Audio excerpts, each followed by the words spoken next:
Les gars, j'espère que vous allez bien. On se retrouve aujourd'hui pour une toute nouvelle vidéo. Très heureux de vous retrouver aujourd'hui. Pourquoi? Parce que on va parler d'actualité Barcelone. Bien évidemment, c'est la trêve internationale, une longue trêve, 2 semaines sans match. En plus, c'est des matchs. Il n'y a pas de Ligue des Nations, il n'y a pas de qualif pour la Coupe du Monde. C'est des matchs amicaux en fait. Donc, pour moi, c'est une trêve sincèrement qui ne sert pas à grand chose, à part pour préparer l'Euro. C'est la dernière trêve et le dernier rassemblement pour toutes les équipes nationales avant l'Euro, la Copa América et tout ce qui s'ensuit cet été, les Jeux Olympiques. Donc voilà, c'est une trêve pour faire une trêve. Moi je suis pas trop fan. En plus de ça, nos joueurs sont pour la plupart appelés en sélection, les joueurs du Barça sont la totalité sélectionnés. Aujourd'hui les gars, on va parler de deux sujets. Le premier sujet, ça va être la gestion des jeunes dans cette trêve internationale et de Gundogan, que je voulais un petit peu voir. Et ensuite ça va être la deuxième actualité qui est Xavi et Deco. Il y a eu des déclarations, etc. Donc on va se poser et parler un petit peu de tout ça. On commence avec le premier sujet directement, la gestion des jeunes. Vous le savez, Cubarsí a été appelé par la sélection espagnole très précoce, 17 ans. Lamine Yamal pareil, 16 ans, a été appelé pour la sélection espagnole. Lamine Yamal il avait déjà été appelé lors du dernier rassemblement, mais Cubarsí c'est le premier. Je voulais revenir un petit peu sur ces deux jeunes joueurs parce que vous le savez, on connaît la qualité, on a assez parlé de Cubarsí et de Lamine Yamal. D'ailleurs on fera une vidéo spéciale sur Cubarsí pardon, et voilà, faire une analyse de son jeu, étaler un peu plus cette palette sur cette chaîne. Donc ils ont été appelés. Lamine Yamal, je suis d'accord, ok. Moi Cubarsí j'étais un peu plus mitigé parce que oui, ses performances elles sont exceptionnelles, mais il reste encore très jeune et il n'a pas beaucoup de matchs en soi avec le Barça en équipe première, en professionnel. Je crois que c'est une 13 matchs ou 14 matchs, pas loin.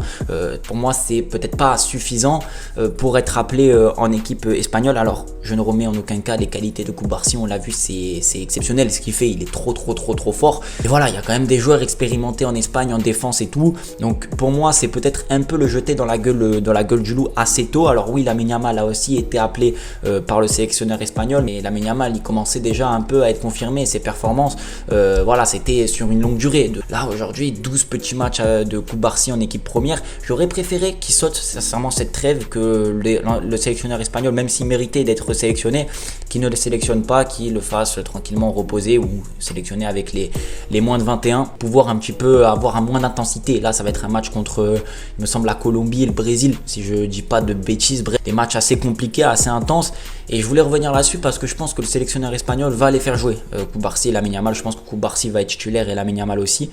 Et moi, pour cette gestion là de cette trêve un petit peu inutilement, parce qu'il n'y a pas de match, comme j'ai dit, important à enjeu, et pour moi, j'ai envie de dire bien qu'il soit appelé par rapport à prendre la température, l'ambiance de la sélection, l'ambiance de représentation du pays. Mais aujourd'hui, je sais que l'entraîneur va les faire jouer, le sélectionneur va les faire jouer les deux matchs, ils vont avoir du temps de jeu, et pour moi ça m'agace un peu parce qu'il n'y a pas d'enjeu, il n'y a rien à faire. Et quand qui sait les échéances qui y a à venir pour tous les clubs, parce que ça ne concerne pas que Cubarsí, Lamine Yamal, il y a aussi d'autres joueurs qui sont en route pour des objectifs en cette fin de saison. Je pense qu'ils devraient ménager Cubarsí et Lamine Yamal. En tout cas, c'est les joueurs auxquels on parle aujourd'hui. Maintenant, voilà comment ça va se passer, on ne sait pas. On sait que les sélectionneurs pensent aussi à leur propre intérêt, c'est tout à fait logique et compréhensible. Moi, j'aurais préféré que Cubarsí et Lamine Yamal soient au repos, prennent juste une température, des matchs, fassent peut-être une petite entrée en jeu, 15-20 minutes, une demi-heure grand maximum. Mais voilà, on sait qu'il y a le PSG qui arrive, on a encore des matchs de Liga qui sont importants. On va voir comment ça va se passer. On tourne un peu autour du pot parce qu'on ne sait pas comment tout ça va se dérouler. Voilà, pour parenthèse, Cubarsí, Lamine Yamal. On va parler de Gundogan aussi, qui a été appelé par l'Allemagne. Donc logique qu'il soit appelé. Lui, c'est le contraire de Lamine Yamal et Cubarsí. Il a 32 ans, il fait une saison très bonne. Il enchaîne énormément de matchs avec le Barça. Je crois qu'il a enchaîné, je sais pas, 6-7 matchs d'affilée consécutifs en jouant pas mal de minutes.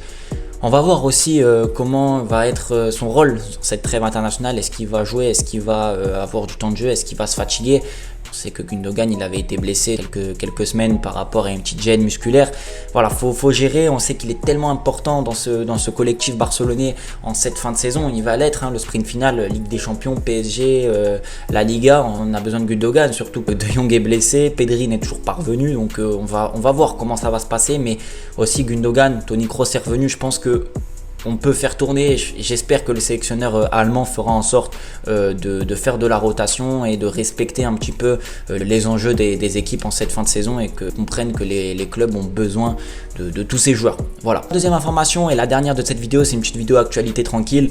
Xavi, possibilité de rester. Alors c'est sorti Deco qui a dit oui, si Xavi Il a envie de rester, il faut qu'il nous en parle et nous on n'hésitera pas à lui en parler, à discuter. Donc il est ouvert à la discussion. Je vais vous donner mon point de vue maintenant. Alors oui, on fera un bilan, une vraie décision en cette fin de saison quand tout sera tiré au clair. Mais à l'heure actuelle, je pense que ça sert à rien de précipiter les choses. Depuis l'annonce du départ de Xavi, le Barça va mieux, le Barça gagne, le Barça s'est qualifié, le Barça est sur une bonne dynamique. Il y a tout qui est positif en ce moment. Donc est-ce que ça vaut le coup de tout bâcler comme ça par rapport à une petite information, Xavi peut rester, etc.